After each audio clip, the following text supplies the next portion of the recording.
eu substituí a palestra. Vamos fazer uma aula de geografia. Temos aqui um mapa, temos ali o título, os dois mares, e vamos tentar perceber como é que a natureza às vezes nos dá exemplos extraordinários. E estes dois mares o são. Iremos, ao longo do que dissermos, percebermos o quanto aqui está de ensinamento para cada um de nós. Reparem que o Mar da Galileia, lá em cima, as suas margens, o que é que nós vemos aqui? Vemos margens frondosas, árvores, arvoredos, vemos aqui coisa boa, vemos vida. Enquanto que neste outro mar, o Mar Morto, nós encontramos nenhuma vida. É curioso. Então, na Palestina, existem dois mares bem distintos, como nós já caracterizamos. O primeiro deles é fresco, é cheio de peixe, as suas margens são ornamentadas com bonitas plantas e é rodeado por muitas árvores, árvores que debruçam os seus galhos sobre as suas águas. E estas mesmas árvores deitam as raízes nas águas saudáveis para se dessedentarem. As praias são acolhedoras e nestas praias é hábito ver crianças brincando, felizes e tranquilas, embora nos dias de hoje, como nós sabemos, a Palestina está muito complicada, mas ainda assim as crianças por lá brincam. É um mar de águas borbulhantes, alimentado pelo Rio Jordão, que o vemos aqui entre um mar e o outro. Tudo isto é o vale do Rio Jordão. Ao redor, então, tudo é a felicidade possível. As aves constroem ninhos, enchem com os seus cantos as paisagens de paz e de risos. Os homens edificam as casas nas redondezas para que possam usufruir dessa vida tranquila junto a este mar. O Rio Jordão prossegue, vem descendo em direção ao sul e em direção a outro mar que nós já falámos também. Ali tudo parece tristeza, não há canto de pássaros, não há risos de crianças, não há qualquer traço de vida, nem sequer o murmúrio de folhas. Os viajantes escolhem outras rotas, desviando-se desse mar de águas não procuradas pelos homens, a não ser os turistas. Não há animais por ali, nem mesmo nenhuma ave. Se ambos os mares recebem as águas do mesmo rio, o generoso Jordão, por que haverá entre estes dois mares tanta diferença? Num, tudo canta a vida. No outro, parece pairar a morte. Não é o Rio Jordão o culpado. Nem a causa é o solo sobre o qual estão os dois mares. Não é dos campos que os rodeiam. Qual é a diferença? A água? Não é. O solo? Também não. Mas há uma diferença. A diferença é que o Mar da Galileia devolve a água que recebe do Rio Jordão, enquanto que o Mar Morto, por ficar abaixo do nível do mar, retém tudo quanto recebe. Com o passar dos séculos, ele foi acumulando sal no seu leito e a vida ali tornou-se impossível. Então vemos que o Mar da Galileia recebe o rio, mas não detém as suas águas, permitindo que toda a gota que entra também saia e siga adiante. Nele, o dar e receber são iguais. O outro é um mar avarento. Guarda egoísta todas as gotas que nele entram. A gota chega e ali fica.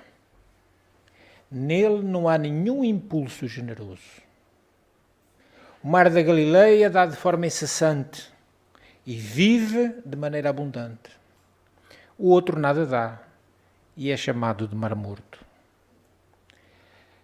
Se tecermos um paralelo entre isto e o coração humano, podemos logo reconhecer se temos uma alma generosa igual ao mar da Galileia, ou se a nossa alma é avarenta, ciosa, tal qual como o mar morto. O que estamos habituados a distribuir, aqueles que têm capacidade de distribuir os dons e talentos que, afinal de contas, vamos construindo ao longo da nossa evolução, talentos e dons que muitas vezes é Deus que nos o concede, seremos os seres agraciados com a alegria de viver. Teremos um farto círculo de amigos, teremos flores de carinho e folhagens de ternura. Se nos habituamos a viver sós, sem nada repartir, sem nada dividir, sem nada partilhar, estaremos semeando solidão à nossa volta. Solidão que traz tristeza, tristeza que nos leva ao desamparo, porque a vida é como uma imensa seara que retribui sempre a sementeira de acordo com os grãos que nós plantamos. O mar da Galileia, também conhecido no Antigo Testamento como o mar de Quinerte ou lago de Tiberíades, nas suas margens estenderam-se cidades tão importantes que nos são referidas no Evangelho. Cidade de Magdala, Cafarnaum, a própria cidade de Tiberíades, Betsaida, todos estes sítios onde os Evangelhos registram a atuação de Jesus quando do seu ministério entre os homens. E não existem só estas duas diferenças tão notórias, porque estes rios parecem dois mundos diferentes. Dois mundos num único mundo. A mesma coisa quando nós olhamos o ecrã das nossas televisões e ele nos mostra bombas explodindo, mísseis sendo lançados e às vezes centenas de corpos mortos, jacentes no chão. E não é filme, são cenas reais e atuais. E aqui a tristeza envolve-nos num misto de compaixão e ao mesmo tempo de horror. Como é possível? Como pode o homem ser lobo do seu semelhante? Como pode o homem usar de tanta maldade? E a violência não se resume apenas na crueldade das guerras, na brutalidade dos crimes, aqueles que são cometidos contra os semelhantes. A violência também está nos mínimos acontecimentos do cotidiano. No falar, no andar, nos pequenos gestos de cada um. Então o nosso corpo pode deixar à vista a violência que trazemos na nossa intimidade. Violência como a indiferença, o desleixo, a intolerância, a mentira, a impaciência, são formas de violência que atingem aqueles que vivem transitando destas formas e vivem ao nosso redor. A indiferença com relação aos acontecimentos que nos dizem respeito. Violentamo-nos a nós próprios. Quer seja no lar, quer seja na sociedade que nos cerca. E pode ser causa de violência que, embora não esteja evidente, dará ensejo a que ela se manifeste mais tarde. Quantas vezes nos lares há um que enche e um dia explode numa ira violenta. Também o desleixo com as coisas que nos pertencem é violência. O desleixo com as nossas obrigações que nos competem Se não for uma violência imediata, mas pode ser um fator que irá gerar violência. Nós sabemos que hoje se mata por motivos banais. Corrompem-se vidas com justificativas levianas. Agride-se física e moralmente. Como se fosse um direito. Um direito a que todos se sentem com esse direito. Parece que o homem, afinal, aparelhado de todos os recursos tecnológicos, não consegue encontrar ferramentas no seu mundo interior para enfrentar com equilíbrio os desafios da sociedade moderna. Talvez por isso, aí está a Marcha da Paz. Não temos poder. Não vamos instituir a paz no mundo. Não vamos. Jesus não o conseguiu. Mas se um dos manifestantes da paz pacificar o seu íntimo e colha dessa marcha a força para que realmente queira ser uma alma pacífica, teremos feito o nosso objetivo. Nem que seja um só. Atingimos o nosso objetivo. Mas, felizmente, que hoje, quando estamos diante da televisão, com um simples toque no comando remoto, alteramos a sintonia, mudamos de canal e outras imagens aparecem.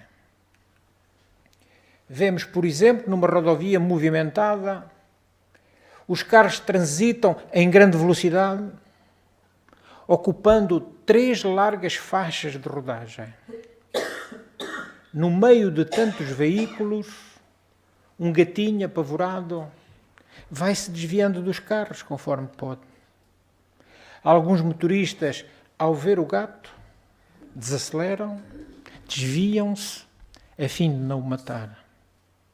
Mas o animalzinho corre risco de morte. A qualquer instante ele pode ser pisado. É então que ali, numa das faixas de rodagem, a da direita, um enorme caminhão estaciona. O motorista salta rápido e, num único e ousado gesto, resgata o pequeno animal, levando-o para o seu veículo. Continuamos a ver a televisão. Aparece uma localidade africana assolada por uma grave seca. Tudo é poeira. Um elefante fêmea anda de um lado para o outro, emitindo fortes bramidos, como que um lamento, como que um pedido de socorro. Seu filhote caiu num buraco e ela não o consegue retirar. O elefantezinho chora e, desesperado, move-se constantemente, mas não consegue sair. De repente, chegam 2 homens trazendo cordas. Com extremo cuidado, resgata o jovem animal que logo se vê liberto, corre para a mãe, que o acaricia com a tromba. E numa cena comovente, o bebê elefante que ali esteve tantas horas, está faminto, busca o leite materno para saciar a fome. Persistimos olhando o pequeno ecrã. E noutro local gélido ocorre um resgate diferente. Vários homens esmeram-se para retirar das águas geladas, um grande animal. Ele já tem as pernas congeladas, mas agora salvo, recebe massagens nas ancas, nas patas, até que demonstra a possibilidade de se movimentar. E antes que se erga nas próprias patas, recebe um caloroso abraço de um dos seus salvadores, como que a dizer-lhe: irmão veado, você está salvo, podes ir. E quando surgem as notícias e se inicia o panorama internacional, uma tragédia é anunciada. 4 pessoas de uma mesma família estão soterradas sobre um edifício de 4 andares que ruiu. Os bombeiros trabalham com afinco, mas as horas avançam. e já receberam a visita do cansaço que os abraça. As forças parecem faltar-lhes. Entre lágrimas, exclama um deles: daqui não me afastarei até que eu consiga fazer o resgate final. 34 horas passaram. É resgatada a menina de 8 anos, depois o pai, em seguida um bebê de poucos meses. Este apresenta problemas respiratórios e recebe cuidados específicos ali no próprio local. Finalmente, a mãe é retirada também dos escombros. Enquanto a ambulância abre caminho pelas ruas, com a sua sirene estridente, que nós estamos tão habituados a ouvir, levando aquelas 4 vidas preciosas salvas, os bombeiros unem-se num grande abraço. Braços entrelaçados, cabeças baixas, e eles oram. Oram com gratidão a Deus pelo êxito alcançado. Que religião professam estes homens? Que importa? Deus é um só. As religiões são apenas caminhos para religar a criatura ao Criador. Todos oramos, irmanados, filhos do mesmo Pai. E quando oramos, ao Pai nos dirigimos.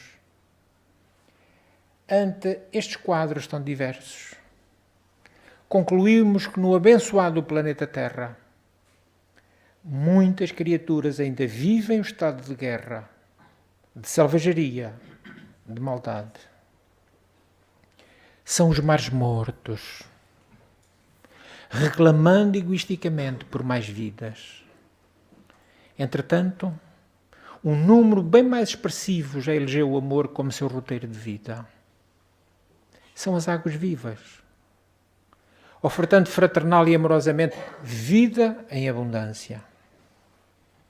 São esses que se esmeram em conservar, resguardar, recuperar outras vidas, indo muitas vezes além do dever, quando são obrigados a convocar energias quase sobre-humanas para atingirem o fim a que se propõem. E nós? A que categoria pertencemos? Em que águas nos encontramos? Estamos destruindo ou preservando vidas? Somos do mal ou do bem? Somos mar morto ou mar vivo? Não esqueçamos nunca mais. O mar generoso tem vida e proporciona a vida. O mar egoísta não tem nada, só sal e solidão. Fizemos uma pequena viagem, uma viagem geográfica no espaço e de outro jeito uma viagem ao íntimo de cada um de nós, na busca de encontrarmos a resposta sincera, a fim de vermos quais são as nossas águas. Quando encontramos esta palestra, 2 mares, ficamos de algum jeito curiosos. Como é que isto vai ter encontro com a nossa doutrina? Como dissemos no início, é uma página de geografia. Como vamos encontrar paralelo com a nossa doutrina? E afinal de contas, ao fim, ao resto, tudo faz parte da nossa doutrina. Porque realmente água há muita. Água boa, alguma. Água má, também muita. É uma proposta para nós interiorizarmos aquilo que queremos que a nossa doutrina nos mostra, a fim de que em nós surja, como a irmã Julieta pediu na prece, surja a vontade da mudança, pela sintonia com Deus, com Jesus, com os espíritos que nos assistem e que estão aqui conosco. Tantos, confraternizando conosco, uns com a sua elevada capacidade espiritual do bem, outras com as mesmas dificuldades que nós, apenas desprovidos do corpo, mas com as mesmas dificuldades, ainda transitando nos mesmos degraus que nós próprios, porque amanhã ou depois também nós não teremos corpo e continuaremos tendo as mesmas dificuldades se não fizermos nada para as alterar. Fique o convite e cada um decida que água quer ser, água viva ou água morta. Que Jesus nos abençoe.